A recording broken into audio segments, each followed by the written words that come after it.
تو بھائیو جہاں تک 10 محرم الحرام کے موقع پر عاشورہ کے دن یا محرم کے اندر واقعہ کربلا کو یاد کر کے رونے کا سوال ہے، اب یہ میری گفتگو بہت کریٹیکل ہے، یہ پوری کنکلوڈنگ گفتگو ہے. شاید اب اگلے سالوں میں اس طرح کے ایشوز کو ریزالو نہ کروں کیونکہ اب ریکارڈنگ میں آ چکے ہوئے ہیں. تو سیدنا حسین کے اس واقعے کو یاد کر کے اگر کوئی شخص روتا ہے یا کوئی پروگرام ارینج کرتا ہے اور اس میں وہ واقعہ یاد کروا کے لوگ روتے ہیں، اس میں کوئی قباحت نہیں بلکہ ثواب کا کام ہے، اور یہ میں اپنی طرف سے نہیں کہہ رہا، یہ خود نبی صلی اللہ علیہ وسلم کی سنت ہے. مسند امام احمد میں صحیح سند کے ساتھ جلد 1 صفحہ 85 پر انٹرنیشنل نمبر کے مطابق 648 نمبر حدیث ہے، صحیح سند کے ساتھ. سیدنا علی کہتے ہیں کہ ایک دن میں حضور صلی اللہ علیہ وسلم کی خدمت میں حاضر ہوا، آپ صلی اللہ علیہ وسلم کے چشمان کرم سے آنسو روا تھے اور حضرت حسین کو اپنی گود میں اٹھایا ہوا اور زار و قطار رو رہے. تو سیدنا علی کہتے ہیں کہ میں نے عرض کیا اللہ کے رسول صلی اللہ علیہ وسلم، میرے ماں باپ آپ پر قربان، آپ کو کس نے غمناک کر دیا؟ اور تو آپ صلی اللہ علیہ وسلم نے فرمایا کہ ابھی ابھی جبرائیل علیہ السلام میرے پاس آئے تھے اور مجھے انہوں نے کہا کہ آپ اس بچے سے اتنا پیار کر رہے ہیں اور آپ کی امت اس کو فرات کے کنارے شہید کر دے گی. تو میں اپنے جذبات پر قابو نہ رکھ سکا اور میری آنکھوں سے آنسو جاری ہو گئے. تو واقعہ کربلا بھی ہوا نہیں اور نبی صلی اللہ علیہ وسلم کی مبارک چشمان کرم سے آنسو جاری ہوئے. اور یہ صرف اس واقعے کے وقت نہیں ہوئے، اس واقعے کے بعد بھی. آپ حیران ہوں گے کہ واقعے کے بعد کیسے، وہ بھی حدیث مسند امام احمد میں، مسند امام احمد میں صحیح سند کے ساتھ 2165 نمبر حدیث جلد 1 صفحہ 242. ابن عباس رضی اللہ تعالیٰ عنہ کہتے ہیں، اور اس حدیث نے میرا یہ سارے کا سارا معاملہ سیدھا کر دیا تھا، اور میں نے یہ اپنی نیت کر لی کہ میں نے فکر حسین کو زندہ کرنا ہے انشاءاللہ تعالی اس حدیث کے بعد. ابن عباس کہتے ہیں کہ نبی صلی اللہ علیہ وسلم ایک دن دوپہر کے وقت خواب میں مجھے ملے، بال بکھرے ہوئے، جسم پہ گرد لگی ہوئی، پرانگدہ حالت آپ صلی اللہ علیہ وسلم، پریشان، اور ہاتھ میں خون کی ایک شیشی اٹھائی ہوئی. تو ابن عباس کہتے ہیں میں نے کہا یا رسول اللہ صلی اللہ علیہ وسلم، میرے ماں باپ آپ پر قربان ہیں، یہ آپ کی کیا حالت ہے؟ اب یہ صحابی کا خواب ہے، وہابی کا، دیوبندی کا، بریلوی کا نہیں ہے. اور بخاری اور مسلم کی متفق علیہ حدیث ہے، جس نے مجھے خواب میں دیکھا اس نے مجھے کو دیکھا، میری شکل میں شیطان نہیں آ سکتا. تو صحابہ کرام تو کنفرم حضور کی شکل کو پہچانتے تھے. یا رسول اللہ میرے ماں باپ آپ پہ قربان، آپ کی کیا حالت ہو گئی ہے؟ حضور کی وفات کے 50 سال کے بعد یہ خواب دیکھ رہے ہیں ابن عباس. صحابی کا خواب ہے، وہابی کا نہیں ہے، یہ ذہن میں رکھیے گا. تو نبی صلی اللہ علیہ وسلم نے فرمایا کہ یہ حسین اور اس کے ساتھیوں کا خون ہے، میرے بچے حسین کو ان کے ساتھیوں کو شہید کر دیا گیا کربلا میں، اور میں صبح سے ان کا خون جمع کر رہا ہوں. وہ کہتے ہیں میں کانپ کے اٹھا، میں نے وہ دن اور تاریخ نوٹ کی، اور بعد میں ظاہر ہے کہ اس وقت نہ تو جیو تھا، نہ دنیا ٹی وی تھا، نہ انٹرنیٹ موبائل تھا.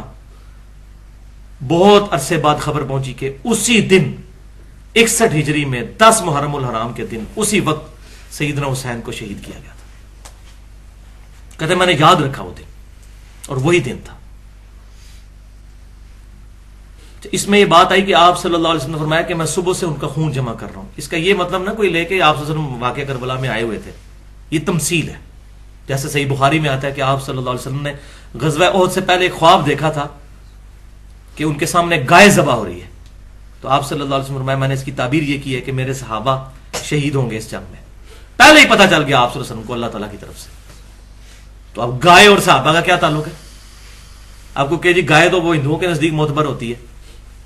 تو یہ خواب کے معاملات بالکل ڈیفرنٹ ہوتے ہیں، یہ ایک تمثیل ہوتی ہے. اللہ تعالیٰ اس بات پر قادر ہے عالم ارواح میں نبی صلی اللہ علیہ وسلم پر جو چاہے منکشف کر دے. جیسے کتنے ہمارے بریلوی دیوبندی اور خصوصاً اہل حدیث بھائی تو یہ روایت بہت بیان کرتے ہیں کہ نبی صلی اللہ علیہ وسلم کئی محدثین کو خواب میں آئے ہیں اور فرمایا کہ تم میری کتاب کیوں نہیں پڑھتے صحیح بخاری. تو صحیح بخاری کیا حضور کے زمانے میں لکھی گئی تھی؟ آپ کی وفات کے 210 سال بعد لکھی گئی ہے. تو آپ صلی اللہ علیہ وسلم کو عالم ارواح میں اللہ تعالیٰ نے بتا دیا ہے کہ آپ کے ایک جانثار امتی نے اتنی بڑی خدمت کی ہے حدیث کی، اللہ چاہے تو مطلع کر سکتا. لیکن یہ کہنا کہ نبی صلی اللہ علیہ وسلم اپنی قبر مبارک میں یا عالم ارواح میں ہر چیز کو ہر وقت دیکھ رہے ہیں، یہ عقیدہ جو ہے یہ غلط ہے، یہ ایگزیجریشن ہے دین میں. جو چاہے اللہ دکھا سکتا ہے. یہ ہمیں رپورٹ ہو گیا تو یہ دکھایا گیا. تو آپ صلی اللہ علیہ وسلم اتنے پریشان. تو میں بتا رہا ہوں واقعہ کربلا سے پہلے بھی آپ صلی اللہ علیہ وسلم کی حالت، واقعہ کربلا کے بعد بھی. لہٰذا اگر کوئی اس طرح کی کوئی مجلس کر لیتا ہے تو ہم اس کو کوئی بدعت نہیں کہتے، کوئی گناہ نہیں کہتے، انتظامی معاملہ ہے. اور ائمہ اہل بیت علیہم السلام رضی اللہ عنہم اجمعین رحمہم اللہ اجمعین سے سوائے اس طرح کی مجلس کرنے کے اور کوئی چیز ثابت نہیں ہے. محرم میں وہ پروگرام اس طرح کے کرتے تھے، کوئی ماتم نہیں ہوتا تھا، کوئی زنجیر زنی نہیں ہوتی تھی، کوئی کوئلوں پر ماتم نہیں ہوتا تھا، کوئی سینہ کو بھی نہیں ہوتی تھی، کوئی چہرے کو نہیں پیٹا جاتا تھا. یہ مجلس ہے. اور یہ میں چیلنج کرتا ہوں اس ویڈیو کی وساطت سے کہ اہل سنت اور اہل تشیع دونوں مجھے ایک اپنے اصول محدثین پر صحیح سند ائمہ اہل بیت علیہم السلام سے دکھا دیں کہ انہوں نے کبھی یہ والے کام کیے ہوں جو خرافات آج عام ہو چکی. یہ علیہم السلام سے پریشان نہیں ہو جانا، علیہم السلام کہنا جائز ہے. صحیح بخاری میں امام بخاری رحمۃ اللہ علیہ جب وہ حدیث لے کر آئے ہیں کہ سیدنا حسین کا سر اقدس عبید اللہ ابن زیاد کے سامنے لا کر کٹا ہوا سر رکھا گیا، اس میں امام بخاری نے حضرت حسین کے ساتھ لکھا ہے علیہ السلام، حضرت فاطمہ کے ساتھ علیہ السلام. یہ جائز. ہم نماز میں بھی کہتے ہیں السلام علینا وعلی عباد اللہ الصالحین، ہم پر بھی سلام ہو، سارے نیک بندوں پر سلام ہو، ایک دوسرے کو بھی السلام علیکم. اور یار مردوں کو کہتے ہو السلام علیکم یا اہل القبور علیہ السلام. یہ تو فرقہ واریت کی لعنت ہے کہ یہ ناجائز ہے. اور یہ اس طرح نہیں ہے. رضی اللہ تعالیٰ عنہ کسی کو بھی کہہ سکتے ہیں، اللہ اس سے راضی ہو، لیکن اللہ اس سے راضی ہوا صرف صحابہ ہو، کسی کو بھی دعا کر سکتے. امام مسلم کے شاگرد نے جب مسلم شریف شروع کی ہے تو انہوں نے کہا امام مسلم رضی اللہ تعالیٰ عنہ. امام شافعی رحمۃ اللہ علیہ نے کتاب الام میں امام ابو حنیفہ رحمۃ اللہ علیہ کو لکھا ہے ابو حنیفہ رضی اللہ تعالیٰ عنہ. جائز ہے، کوئی مسئلہ نہیں. یہ میں کلیئر پہلے بھی کافی دفعہ کر چکا ہوں، لیکن بعض کا کوئی ایک ٹکڑا پکڑ کے نا تو چڑھا دیتے نیٹ پہ، دیکھو علی کس قسم کی باتیں کر رہے ہیں. تو میں اس لیے ساتھ ساتھ کلیئر کر رہا ہوں یہ باتیں. تو اب رہا معاملہ کہ غم کی وجہ سے اس مہینے میں شادی کو یا کسی خوشی کو حرام سمجھنا. تو بھائیو یہ میرا چیلنج ہے اہل سنت اور اہل تشیع دونوں کو کہ کوئی ایک اپنے اصول محدثین پر روایت بتائیں کہ نبی صلی اللہ علیہ وسلم نے اس مہینے میں خوشی کرنے کو حرام کہا ہو، شادی کرنے کو حرام کہا ہو. لیکن لیکن لیکن تیار ہو جو 3 لیکن کے بعد کیا ہوتا ہے. اگر کوئی شخص محرم میں خوشی کرنے کو حرام نہ سمجھے لیکن اپنے دل میں غم کی وجہ سے کوئی خوشی کا ایونٹ نہ کرنا چاہے تو بالکل جائز ہے اور حدیث سے ثابت ہے. کوئی کہتا نہیں میرا دل نہیں مانتا، میرے نبی کی اولاد قتل ہوئی ہے، 18 بندے سمیت حضرت حسین کے اور 54 اور مظلومانہ شہید ہوئے ہیں، میرا دل نہیں مانتا کہ میں محرم کے اندر اپنی شادی کروں یا کوئی اور ایکٹیویٹی کروں، لیکن میں اس کو حرام نہیں کہتا. حرام کہے گا تو پکڑا جائے گا، بدعتی ہو جائے گا، کیونکہ شریعت میں حلال اور حرام کے لیے واضح دلیل چاہیے. نبی صلی اللہ علیہ وسلم نے شہد اپنے اوپر حرام کیا تھا سورہ تحریم میں، تو اللہ تعالیٰ نے منع فرمایا کہ حرام کیوں کرتے ہیں. اگر حضور ویسے کہتے ہیں نا میں نے نہیں شہد استعمال کرنا، ٹھیک ہے. بخاری مسلم میں موجود ہے، آپ صلی اللہ علیہ وسلم کے سامنے گوہ کا گوشت لا کر رکھا گیا. صحابہ کرام سے آپ نے کہا کہ یہ میرے علاقے کی غذا نہیں، میں نہیں کھاتا، لیکن تمہیں منع نہیں کرتا. تو آپ نے نہیں کھائی، صحابہ نے سامنے کھائی، آپ نے پسند نہیں فرمایا اس کو. تو یہ پسند ناپسند ذاتی ہو سکتی ہے، لیکن آپ نے یہ نہیں کہا کہ میں اپنے اوپر حرام کرتا ہوں گوشت. یہ فرق ذرا سمجھیے گا. یہ میں مولویوں والے جو بریک مسئلے ہیں وہ کلیئر کر رہا ہوں تاکہ بعد میں کوئی بیچ میں سے یہ نا چھوٹی چھوٹی باتیں نکال کے تو فتویٰ بازی نہ کرے. یہ انشاءاللہ تعالیٰ یہ ایسی ایسی پھکیاں ہیں اور ایسی لاجیکل جواب ہیں کہ انشاءاللہ یہ تمام وسوسے سیٹل ہوتے چلے جائیں گے. تو میں نے یہ 3 لیکن کے بعد بولا کہ اگر کوئی اپنے لیے سمجھتا ہے کہ میں یہ نہیں کرتا، حرام نہ سمجھے، صرف کہ میرا دل نہیں مانتا. کئی لوگ ہیں جن کا جوان بچہ اگر عید والے دن فوت ہوا ہے 3-4 عیدیں تو ان کو ہوش ہی نہیں آتی اور وہ نئے کپڑے بھی نہیں سلواتے، تو آپ ان کو آپ حرام کا فتویٰ لگائیں گے؟ ان کا ذاتی غم ہے. ہاں اگر وہ اس کی دعوت دے کہ تم بھی کرو، تم شادی نہ کرو محرم میں، یہ حرام ہے، یہ بات غلط ہے. اپنے اوپر اپلائی کریں. ثبوت صحیح بخاری سے دیکھ لیں. میں کہاں سے ڈھونڈ ڈھونڈ کے دیسے لینا. علی لوگوں نو دیساں دسدا ہے، کہنا نا علی ڈھونڈ ڈھونڈ کے تے دیسا اس طرح دی لے کے آندا ہے. تے بخاری میں لکھی ہے، میں نے لکھی ہے بخاری. میں ڈھونڈ کے لایا ہوں. صحیح بخاری انٹرنیشنل نمبرنگ کے مطابق 4072 نمبر حدیث ہے. غزوہ احد کے کتاب المغازی چیپٹر میں باب ہے حضرت حمزہ کے قتل کا بیان. حضرت حمزہ جو غزوہ احد میں شہید ہوئے تھے اور حضور کے اتنے لاڈلے صحابی تھے کہ نبی صلی اللہ علیہ وسلم اپنی وفات سے بھی 1 مہینہ پہلے غزوہ احد کے شہداء پر نماز جنازہ دوبارہ پڑھی آپ نے. اپنے ان جانثاروں کو حضور نہیں بھولے. 8 سال کے بعد 3 ہجری میں غزوہ احد ہوا, 11 ہجری میں حضور اپنی وفات سے 1 مہینہ پہلے دوبارہ غزوہ احد کے وہاں پر آئے قبرستان میں, اور احد کے شہداء پر حضرت امیر حمزہ پہ دوبارہ نماز جنازہ پڑھی, اور پھر آپ نے وہاں خطبہ بھی دیا جو میں نے ڈیٹیل کے ساتھ مختلف لیکچرز میں بیان بھی کیا. تو حضور صلی اللہ علیہ وسلم حریص علیکم بالمؤمنین رؤوف الرحیم. الحمدللہ الحمدللہ. تو اس میں حضرت حمزہ کا جو قاتل ہے وحشی, اس کا بڑا ڈیٹیل ذکر آتا ہے اس حدیث میں 4072 انٹرنیشنل نمبر کے مطابق صحیح بخاری میں قتل حمزہ والے چیپٹر میں. وحشی جو ہے جبیر ابن مطعم رضی اللہ تعالیٰ عنہ کا غلام تھا. اس وقت تو وہ بھی کافر تھے, بعد میں مسلمان ہوئے. دا میسج فلم میں بھی یہ سین فلمایا گیا ہے, اور حضرت عمر والی فلم میں بھی انہوں نے فلما دیا ہے, قطر والوں نے بھی, کہ وحشی کو لالچ دی گئی. نیزے کا اس کا شکار بڑا اچھا تھا. اس نے حضرت امیر حمزہ کو غزوہ احد میں نیزہ مارا. اس وقت وہ چیف آف آرمی سٹاف تھے اس فوج کے. حضرت عمر حضرت علی تو بعد میں منظر عام میں آئے ہیں. پہلا جو اللہ کا شعر ہے وہ تو حضرت امیر حمزہ شہید سید الشہداء رضی اللہ تعالیٰ. الحمدللہ ان کی قبر مبارک پہ میری حاضری بھی ہوئی ہے احد کے میدان میں.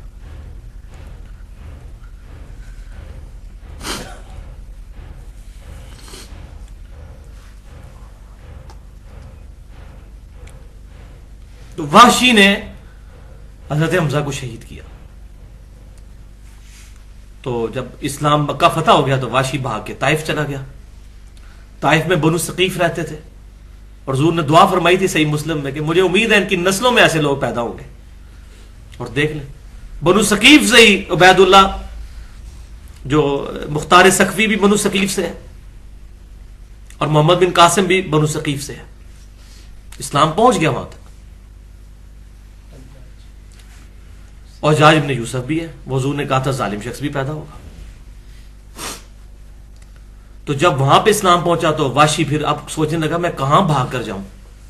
تو اس نے لوگوں سے بات کی کہ حضور سے میری سفارش کریں, میں اسلام قبول کرنے کے, ڈر کے اسلام قبول کیا, ڈر کے. لیکن رضی اللہ تعالیٰ عنہ, ہم رافضی نہیں ہیں, ہم ان کی جوتیوں کے خاک کے برابر بھی نہیں. حضرت وحشی کے حبشی تھے. حضور صلی اللہ علیہ وسلم کے سامنے جو ہے سفارش کر کے پیش کیا گیا. یہ پوری میں کوئی سٹوری نہیں سنا رہا, یہ بخاری کی حدیث ہے, پوری چل رہی ہے 4072. حضور صلی اللہ علیہ وسلم نے کہا کہ وحشی تیرا اسلام قبول, لیکن ایک کام کر, تو مجھے اپنی شکل نہ دکھایا کر, مجھے اپنا چچا یاد آتا ہے. یار صحابی, اور حضور کہہ رہے ہیں مجھے شکل نہیں اپنی دکھانی. وہ نبی جو اپنے امتیوں سے اتنی محبت کرتا ہے, لیکن چچا کا غم اتنا تازہ ہے کہ کہہ رہے ہیں کہ تو نے آندہ مجھے اپنی شکل نہیں دکھانی. ٹھیک ہے تیرا اسلام قبول, لیکن میرے سامنے نہ آیا کر. اب مجھے بتائیں حضرت حمزہ سے تو زیادہ ہی محبت تھی حضور کو حضرت حسین سے. حضرت حسین کے قاتلین اور یزید کی شان میں 10 محرم کو جمعے پڑھانے والے ناسبی غدیر خم کو بلا چکے ہیں. بس ان کو غدیر خم سنایا کریں صحیح مسلم کی کہ تم نے قرآن کو بھی چھوڑ دیا ہے, اہل بیت کو بھی چھوڑ دیا ہے, ایسے بدبخت ہو تم, غدیر خم کو بلا چکے ہو. افتؤمنون ببعض الکتاب وتکفرون ببعض. غدیر خم کے پہلا حصہ لے لیا جی, قرآن کے مطابق چلتے ہیں, اور اہل بیت کو چھوڑ دیا. یہودیوں والا عمل یہ, کتاب کے کچھ حصے کو ماننا کچھ کو نہ ماننا. پھر کہتے ہیں یہ کون سی اتنی اہم چیزیں, اہم چیزیں نہیں تو حضور نے کیوں کتاب اللہ کے ساتھ غدیر خم پہ ذکر کیا اہل بیت کا؟ یہ میرا نبی اس کو اہم کر کے گیا. تمہارے کسی مولوی کے سرٹیفکیٹ کی اور سعودی عرب کے کسی ملوکیت کے کسی مولوی اس تنخواہوں پہ پلنے والے مولوی کے سرٹیفکیٹ کی ضرورت نہیں ہے ہمیں. ہم نبی صلی اللہ علیہ وسلم کے ماننے والے ہیں, کتاب و سنت کے ماننے والے ہیں. الحمدللہ.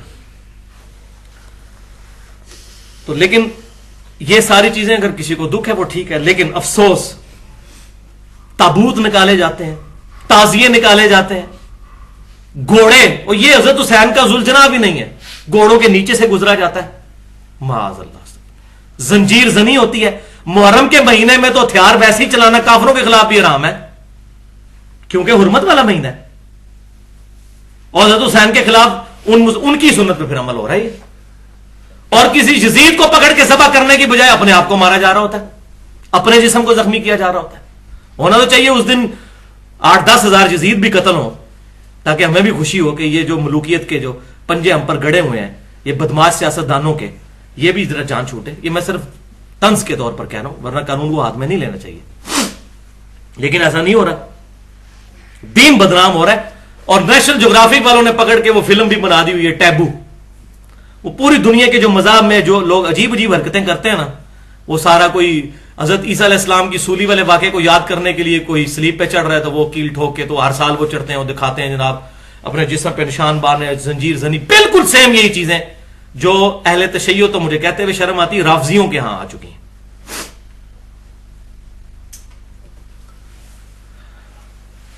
شرم کا مقام ہے, اسلام کی بدنامی ہو رہی پوری دنیا میں. اور میں نے گستاخانہ فلم والے لیکچر میں بھی کہا تھا, مسئلہ نمبر 49 والا, کہ ایک شیعہ عالم نے ٹی وی پہ آ کے یہ بات کہی تھی کہ یہ جو مسلمان توڑ پھوڑ کر رہے ہیں اور اپنی جائیداد کو نقصان پہنچا رہے ہیں, غیر مسلمانوں کو کیا امیج جاتا ہے کہ مسلمان کس قسم کے لوگ ہیں. تو میں نے اس میں جملہ ایڈ کیا تھا, بالکل آپ نے صحیح کہا, جب آپ اپنے آپ کو چھریاں مار رہے ہوتے ہیں اس وقت غیر مسلموں کو کیا امیج جاتا ہے. اور کوئلوں پر ماتم, کوئلے تو کربلا میں ہی کوئی نہیں تھے, کوئلوں پر ماتم کر رہے ہوتے ہیں, اس وقت غیر مسلموں کو کیا امیج جاتا ہے کہ یہ اسلام ہے. کتنا غلط امیج جاتا ہے. اور واقعہ کربلا کی وہ جو میں نے شروع سے ایک جملہ بولتا آ رہا ہوں کہ سنیوں اور شیعوں دونوں نے بیڑا غرق کیا ہے واقعہ کربلا کی حرمت کا. اس سے جو سبق سیکھنا چاہیے تھا دونوں نے نہیں سیکھا. اس کا رخ ہی بالکل جو ہے وہ بدل کے, اور یہ سارا کا سارا وہ روٹی کا چکر ہے. مسئلہ نمبر 51, رزق حرام. یہاں میں یہ 3 حدیثیں آپ کو بیان کر دوں, بہت کریٹیکل ہیں. پہلی حدیث صحیح بخاری اور مسلم کی متفق علیہ حدیث ہے, دونوں کتابوں میں. نبی صلی اللہ علیہ وسلم نے فرمایا, جس نے رخساروں کو پیٹا, گریبان کو پھاڑا اور جاہلیت کی سی پکار پکاری, وہ ہم میں سے ہے ہی نہیں ہے. ولیعوذ باللہ. دوسری حدیث بھی بخاری اور مسلم کی متفق علیہ حدیث. رسول اللہ صلی اللہ علیہ وسلم کے بارے میں صحابی کہتے ہیں کہ آپ صلی اللہ علیہ وسلم مصیبت کے وقت چلانے والی عورتوں اور گریبان چاک کرنے والی عورتوں سے اعلان برات کر چکے ہوئے ہیں کہ میرا کوئی تعلق نہیں ایسوں کے ساتھ. تیسری حدیث صحیح مسلم میں کہ آپ صلی اللہ علیہ وسلم نے پہلی پیشن گوئی فرما دی کہ میری امت مسلمان ہو کر بھی 4 ایسے کام ہیں جاہلیت کے زمانے کے, یہ نہیں چھوڑے گی. نمبر 1, حسب نسب پر فخر کرنا کہ میں اونچے خاندان کا ہوں, یہ نہیں چھوڑے گی. اور یہ معذرت کے ساتھ یہ زیادہ تر سیدوں میں ہی آ چکا ہے. اور وہ کہتے ہیں اے امتیاں دی یہ گل ہے تو امتیاں دی یہ گل ہے. ہمیں امتی کہہ رہے ہوتے ہیں تو ہم تو بھائی آپ کے امتی تو نہیں ہیں, ہم نبی صلی اللہ علیہ وسلم کے امتی ہیں. امتی تو آپ بھی ہیں, ٹھیک ہے, آپ کا مرتبہ اگر آپ اوبیڈینٹ ہیں تو ہم سے بڑھ کر ہے, لیکن اوبیڈینٹ نہیں ہے پھر نہیں. دوسرا, نسب میں تان کرنا. ہمارے پنجاب میں تو بہت زیادہ رائج ہے, نائیاں کا منڈا ہے, لوہارا کا منڈا ہے, نسب میں تان کرنا کسی کے. نمبر 3, ستاروں کے ذریعے بارش طلب کرنا.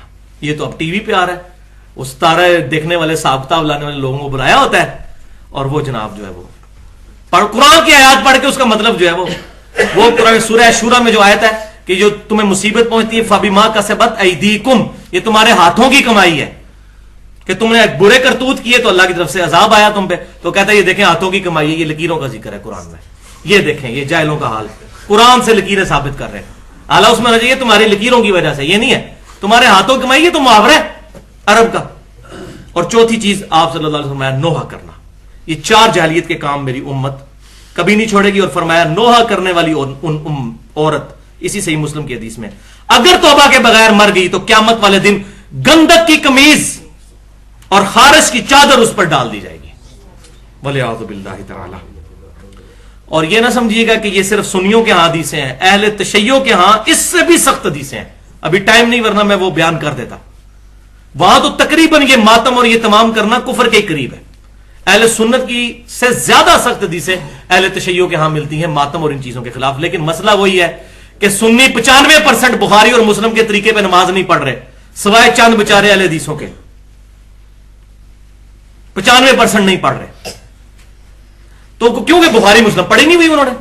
اسی طریقے سے اہل تشیع کے ہاں بھی انہوں نے اپنی کتابیں پڑھی کوئی نہیں ہوئی ہے. یہ تو ایران کی ریولیوشن کے بعد آپ کچھ ترجمے کتابوں کے ہونے شروع ہوئے، ورنہ تو ان میں تو زیادہ یہ جو بات مشہور ہے کہ قرآن حدیث ڈائریکٹ نہ پڑھو گمراہ ہو جاؤ گے، اہل تشیع کے ہاں تو قرآن پڑھنے کی اجازت ہی نہیں ہے ترجمے کے ساتھ. اس طرح بین کیا ہے مولوی نے قرآن کو، ادھر بھی کیا ہوا ہے. وَلِعَوْذُ بِاللَّهِ تَعَالَى. تو یہاں پر میں وہ بات بھی تلخ کر دوں جو پہلے بھی کافی دفعہ کر چکا ہوں کہ جو جلسے جلوس ہو رہے ہیں نا بھائیو، جلوس روڈز بلاک کر کے، ٹریفک کو بلاک کر کے، یہ جو انڈیا پاکستان کا گندا کلچر کہ جب تک ہم روڈ پہ نہیں آئیں گے ہمارا پروٹیسٹ ریکارڈ نہیں ہوگا، 8-10 مریض نہ مر جائیں جب تک جو ہے ایمبولینس کے اندر ٹریفک کے پھنس جانے کی وجہ سے. یہ مذاق نہیں ہے، ہم نے خود دیکھا ہے یہ چیزیں. کئی دفعہ تو عورتوں کی ڈلیوریاں جو ہے نا وہ رکشوں کے اندر یہ پاکستان میں ہو چکی ہیں، خبریں آ چکی ہیں صرف ٹریفک کے بلاک ہونے کی وجہ سے. کوئی اجازت نہیں ہونی چاہیے، نہ بریلویوں کو اجازت ہو 12 ربیع الاول کا جلوس نکالنے کی اوپنلی سڑک پہ. میں یہ نہیں کہہ رہا سرمنی منانے کی، وہ بات الگ ہے. نہ یہ ابھی جس طرح چند خوارج نے یکم محرم پہ حضرت عمر فاروق رضی اللہ تعالیٰ کا دن منایا ہے، ٹھیک ہے، اور 12 ربیع الاول کو وہ بدعت کہتے ہیں، یکم محرم منایا ہے شیعوں کے بوس کی وجہ سے. یا شیعہ 10 محرم کے اوپر یہ جو کچھ کر رہے ہیں، کنٹرول انوائرمنٹ میں کسی گراؤنڈ میں اجازت دیں، اپنا پروٹیسٹ ریکارڈ کریں، جو مجلس کرنی ہے یا کوئی پروگرام کرنا ہے کسی مکتبہ فکر. اہل حدیثوں کو بھی کوئی اجازت نہ دی جائے کہ یہ جو ہے وہ حرمت رسول ریلیاں اور یہ جو یکجہتی کشمیر ریلیاں یہ جو گورنمنٹ نکلواتی ہے ایجنسیوں کے لوگ یہ کہ آپ نکالیں، یہ کام بالکل اجازت نہیں ہونی چاہیے. سڑکوں پہ کسی کو یہ تماشا کرنے کی کوئی اجازت نہیں ہونی چاہیے. کنٹرول انوائرمنٹ میں وہ بھائی خود کا حملہ آور جو ہے وہ حملہ کرے گا، فوجی مار جاتا ہے تو اس کی تو نسلیں سنور جاتی ہیں، نسلیں، اتنا پیسہ ملتا ہے. لیکن عام آدمی جب سڑک پہ مرتا ہے نا اس کے بچے بھوکے مر جاتے ہیں، ایک کمانے والا ہوتا ہے. تو فوجیوں کو تو پھر بھی پیسے مل جانے ہیں مرنے کے، مویا 1.25 لاکھ دا جس کو کہتے ہیں، زندہ لاکھ دا تے مویا 1.25 لاکھ. آپ کو کسی نے کچھ نہیں دینا، غریب عوام مر رہی ہے اور وہ دشمن ان چیزوں سے فائدہ اٹھا رہا ہے. کوئی اجازت نہیں ہونی چاہیے. اور یہ کوئی اسلام کی طرف سے obligation تو ہے نہیں کہ آپ نے ضروری ہے جلسے جلوس کرنے ہیں، یہ آپ نے خود سے چیزیں ایڈ کی ہیں. تو اس طرح کی جو ایکٹیویٹیز میں ان کو بدعت نہیں کہتا، بدعت نہیں کہتا، میں زیادہ کہتا ہوں ثابت نہیں ہے. اور میں خود کرنے کا اس طریقے سے مینج فارم میں قائل نہیں ہوں. ہاں کوئی اس طریقے سے کبھی کبھار اس طرح کے موقع کے اوپر کتاب و سنت کی لوگوں کو تعلیم دے، صحیح انٹینٹ، وہ تو جائز ہے. یہ اجتہادی مسئلہ ہے، فتویٰ بازی ہم کسی پر نہیں کرتے.